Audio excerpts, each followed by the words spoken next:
आप सभी को परमेश्वर मसीह यीशु के मधुर और मीठे नाम में जय मसीह। हम लोग इस वीडियो में देख रहे हैं दूसरे खेत के बारे में, जो है सुसमाचार सुनाना। सुसमाचार किस प्रकार से सुनाया जाए, उसके हमने दो माध्यम के बारे में चर्चा की थी।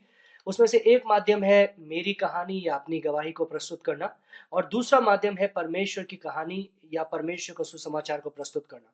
परमेश्वर के सुसमाचार को प्रस्तुत करने के लिए हम हाथ की विधि का उपयोग करने वाले हैं। इस हाथ के द्वारा हम लोग परमेश्वर का सुसमाचार कैसे बांटना है उसको देखने वाले हैं। आप गौर से इसको देखिए और इसके पश्चात आपको इसका प्रयत्न करने के लिए टाइम मिलेगा।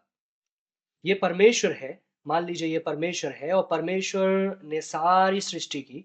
परमेश्वर ने संसार में जितनी बातें दिख रही है वो सब कुछ बनाया, और परमेश्वर ने मनुष्य को भी बनाया।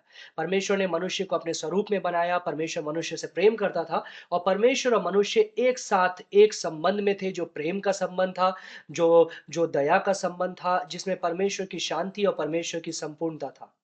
लेकिन परमेश्वर ने मनुष्य को एक आज्ञा दी, और मनुष्य ने उस आज्ञा का उल्लंघन किया और वह पाप बना, और परमेश्वर से मनुष्य अलग हो गया।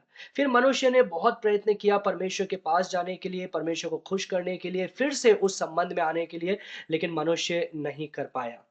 परमेश्वर ने इस संबंध को फिर से जोड़ने के लिए अपने इकलौते पुत्र यीशु मसीह को इस संसार में भेजा। यीशु मसीह इस संसार में आया। यीशु मसीह ने एक सिद्ध जीवन बिताया। उसने कभी पाप नहीं किया, वो पाप से अनजान था। लेकिन फिर भी हमारे पापों के कारण वो कलवरी क्रूस से बलिदान हुआ।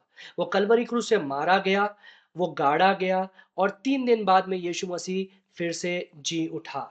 और यीशु मसीह पे जब हम विश्वास करते हैं और यीशु मसीह को अपने जीवन में प्रभु और उद्धारकर्ता करके ग्रहण करते हैं, तो यीशु मसीह हमारे पापों को धो देता है। हमारे सारे पापों को धो देता है, और हमको फिर से परमेश्वर के साथ में उस संबंध में जोड़ देता है। अब आपके लिए एक सवाल है, क्या आप इस यीशु को अपने जीवन में स्वीकार करना चाहते हैं?